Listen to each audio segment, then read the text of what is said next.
멀리서 달려오는 노란색 버스가 빨간불 신호등 앞에 잠시 멈췄다가 신호를 무시하고 다시 속도를 올립니다. 바로 그때 왼쪽에서 달려오던 검은 SUV 차량이 버스를 그대로 들이받습니다. 지난 14일 오전 어린이 4명을 태운 한 통학버스가 신호를 무시하다 벌어진 사고였습니다.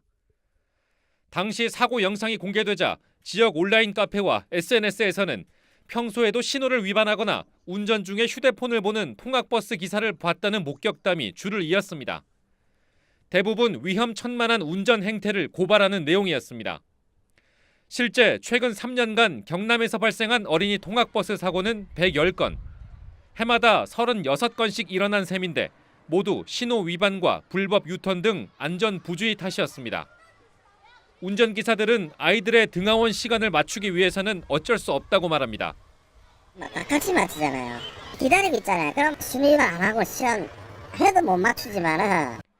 운전기사에 대한 교육도 수박 겉핥기에 그치고 있습니다. 어린이 통학버스 기사를 대상으로 2년마다 한 번씩 의무적으로 안전교육이 진행되긴 하지만 받지 않는다고 해도 아무런 제재는 없습니다.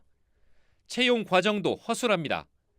민간 어린이집의 경우 아무런 기준이 마련돼 있지 않고 국공립 어린이집의 경우도 성범죄 이력만을 조회할 뿐 교통사고 이력 등은 검증 대상이 아닙니다. 현재로선 지자체가 1년에 2번 이미 고용된 운전기사의 면허 취소나 정지 여부를 확인하는 데만 그치는 실정입니다. 이러다 보니 민간 어린이집 등 통학버스 운전기사를 채용할 때 지자체가 어느 정도 개입해야 한다는 지적이 나옵니다. 군에서 지도 점검을 갈 때 안전 운행 분야에 대해서 한 번 더 짚어볼 수 있도록 지도 점검을 강화하는 공문을 시사하였습니다. 하지만 이마저도 현실적인 대안이 되지 못하면서 통학버스 운전기사를 위한 자격증 제도 도입 목소리가 설득력을 얻고 있습니다. 버스나 택시 운전기사처럼 평소 교통사고를 내면 재교육을 받는 등 사고 재발에 대한 안전장치를 마련할 수 있기 때문입니다. 미국이나 캐나다처럼 자격증 제도를 도입을 해서 전산화해서 그 운전자들을 관리하는 방안이 도입되는 것이 지금 검토되고 있습니다. 통학버스 운전기사들의 낮은 봉급 등 열악한 근무 환경으로 기사 채용조차 쉽지 않다는 원장들의 호소가 이해되지 않는 것은 아닙니다.